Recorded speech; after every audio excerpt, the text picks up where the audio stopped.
SSC CGL 2026 के postpone की आपने बहुत सारी वीडियो देख ली होगी और कहीं आपके साथ ऐसा ना हो जाए कि एसएससी सीजीएल 2026 का एग्जाम 2025 की तरह आ जाए और आप पोस्टपोन होने वाली वीडियो देखते रहो। आपको मैं बता दूं, ये जो पोस्टपोन वाली वीडियो है, कोई बोल रहा है कि आपका पेपर अक्टूबर में होगा, कुछ ऐसे एजुकेटर है जो बोल रहे हैं नवंबर में होगा और कुछ ऐसे हैं बोल रहे हैं कि सितंबर के एंड में होगा।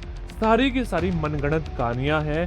बिल्कुल भी इन चीज़ों को एनालिसिस किए बिना अगर आपने 2025 को एनालिसिस किया होता तो आप एक भी एजुकेटर इस वीडियो को ना बना रहा होता कि डेफिनेटली बात है कि पेपर अक्टूबर में जाएगा या नवंबर में जाएगा। इस 5 मिनट की वीडियो में आपको सारा का सारा डाउट क्लियर हो जाएगा कि आपका पेपर कब होने की संभावना है और कब हो सकता है। सबसे पहली बात तो ये है कि आपको पूरा का पूरा एनालिसिस मैं आपको इस 5 मिनट में करके दिखाऊंगा और आपको अपने आप समझ में आ जाएगा कि आपका पेपर कब होने वाला है। बड़े ध्यान से बात को समझना। सबसे पहले हम बात करते हैं 2026 के बारे में। जो 2026 में नोटिफिकेशन है, उस नोटिफिकेशन के अकॉर्डिंग आपके जो एग्जाम है उनकी टेंटेटिव डेट क्या है देखेंगे। सबसे पहले हमारे फिलहाल 4 एग्जाम हमारे सामने हैं। एक selection post, stenographer, Hindi translator और एसएससी सीजीएल।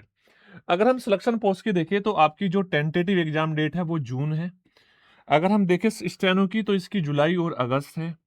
अगर देखें हिंदी ट्रांसलेटर की अगस्त और सितंबर है और इसी प्रकार से एसएससी सीजीएल की आपकी अगस्त है। मैं आपको ये बात बोलना चाहूंगा कि अभी हमें ये लग रहा है कि हमारा जुलाई लगभग जाने वाला है और अभी हमारा सिलेक्शन पोस्ट के नोटिफिकेशन यानी कि सिलेक्शन पोस्ट का एग्जाम या उसका कोई नोटिफिकेशन नहीं है। उसके बाद में हमारा स्टेनो भी जाने वाला है और यहाँ पर हमारा कोई भी नोटिफिकेशन नहीं है। तो हो सकता है कि हमारा एसएससी सीजीएल लेट हो जाए, हमें यही लग रहा है फिलहाल के लिए।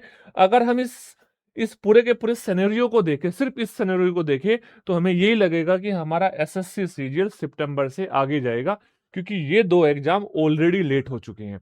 पर अगर आप 2025 को एनालिसिस करोगे तो आपको पता चलेगा एसएससी 20 दिन में इन एग्जाम को कंडक्ट करा सकता है, मात्र 20 दिन में कंडक्ट करा सकता है। तो सोचो, अगर 20 दिन में कंडक्ट करा सकता है तो पॉसिबल है कि आपका एसएससी सीजीएल का पेपर सितंबर में ही हो जाए। अब ऐसा क्यों कह रहा हूं मैं, आप बड़े ध्यान से इस बात को समझ लो। एसएससी का जो स्टेनो का पेपर था, आप देखोगे 24 जुलाई से आपका 2 अगस्त के बीच में हुआ था। मात्र यहां पर आप देखोगे 24 जुलाई से 2 अगस्त की डेट थी। उसके बाद में स्टेनो का पेपर आपका 6 अगस्त से 8 अगस्त, ये 2 दिन में हुआ था। और अगर हम बात करें हिंदी ट्रांसलेटर का, ये आपका 12 अगस्त को पेपर हुआ था।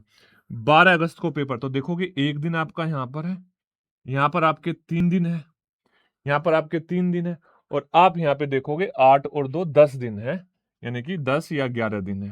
तो आप मुझे बताओ मात्र कितने दिन पेपर चला? 15 दिन पेपर चला। अगर हम देखें 15 दिन तो पेपर चला, समय कितना लगा? 24 जुलाई से 12 अगस्त के बीच में कितना समय है? तो लगभग 20 दिन का समय है। 20 दिन में एसएससी ने ये तीनों एग्जाम कंडक्ट करा दिए। तो क्या हो सकता है इस बार भी एसएससी इसी तरीके से एग्जाम कंडक्ट करा दे? तो संभावना जताई जा सकती है कि एसएससी अब की बार भी कुछ ऐसा ही कर दे। और उसके बाद में आपका जो एसएससी सीजीएल का पेपर था वो 12 सितंबर से 26 सितंबर के बीच हो गया था। तो अब आप इस चीज को किस बेस पर बोल सकते हो कि डेफिनेटली बात है कि आपका पेपर, एसएससी सीजीएल का जो पेपर है 2026 का, अगर एसएससी को इन तीनों पेपर को कराने में 20 दिन का समय लगेगा, 20 दिन में एसएससी करा सकती है क्योंकि लास्ट ईयर कराया था। तो आप कैसे कह सकते हो आपका पेपर अक्टूबर में जाएगा? आप कैसे कह सकते हो आपका पेपर नवंबर में जाएगा या आपका पेपर दिसंबर में जाएगा? तो भाई ये बातें तो आपकी बिल्कुल फेयर नहीं है, आप गलत कह रहे हो। बच्चे को यहां पर, बच्चा जो एसएससी सीजीएल की प्रिपरेशन कर रहा है वो ढीला पड़ जाएगा। तो आपको मैं बता दूं, आपको बिल्कुल भी ढीला नहीं पड़ना है। आपको अपना एग्जाम जो है वो आपको मान के चलना है कि वो सितंबर में स्टार्ट हो जाएगा। सितंबर में कभी भी स्टार्ट हो सकता है। हो सकता है कि भाई ये सितंबर के मिड में स्टार्ट हो जाए, मिड में स्टार्ट हो जाए यानी कि 15 सितंबर के आसपास स्टार्ट हो जाए, और हो सकता है कि 15 सितंबर के एक वीक बाद स्टार्ट हो जाए। लेकिन इससे ज्यादा संभावना नहीं है कि ये लेट होगा क्योंकि एसएससी को भी भाई सारे पेपर कंडक्ट कराने हैं, सारे एग्जाम शेड्यूल देने हैं। तो यहाँ पर यही संभावना है कि आपका पेपर सितंबर में ही होगा और आपको अपनी तैयारी भी सितंबर के हिसाब से ही करनी चाहिए।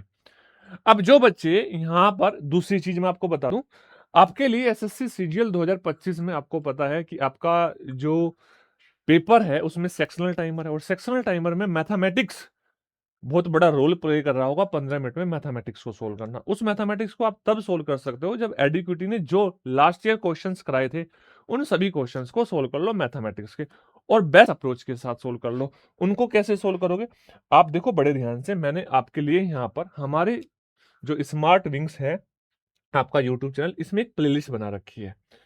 आप जैसे ही प्लेलिस्ट में जाओगे आप देखोगे ये आपके एसएससी सीजीएल 2025 की ये 12 वीडियो पड़ी हुई है, 12 वीडियो। इसमें इन 12 वीडियो में टॉपिक वाइज मतलब आपका परसेंटेज की अलग वीडियो, प्रॉफिट लॉस की अलग वीडियो, आपके सिंपल इंटरेस्ट की अलग, कंपाउंड इंटरेस्ट की अलग, मेंसुरेशन की अलग, और यहां तक कि कोऑर्डिनेट ज्योमेट्री का तो पूरा का पूरा टॉपिक है 8 घंटे का। आप देखोगे इसमें कोऑर्डिनेट ज्योमेट्री का तो पूरा का पूरा टॉपिक है 8 घंटे में। एक बार आवाज इसकी बंद कर दूं मैं, ठीक है। तो देखो ये सारी की सारी वीडियो देखो, ये आपका परसेंटेज हुआ, ये प्रॉफिट लॉस हुआ, ये मिक्सर और रेशो हुआ, compound interest, simple interest, time and work, time speed distance, complete mensuration 4 घंटे की वीडियो है।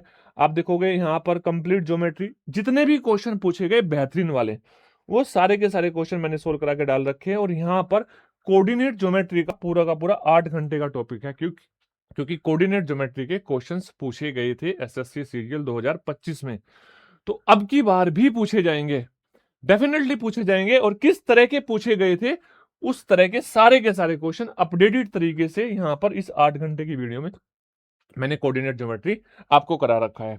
तो बस आपको अगर मैथमेटिक्स में आपको पूरा स्कोर करना है तो आपके लिए वीडियो एक वरदान साबित हो सकती है, क्योंकि इसमें मैंने 2025 के सभी बेहतरीन क्वेश्चन को कराया है।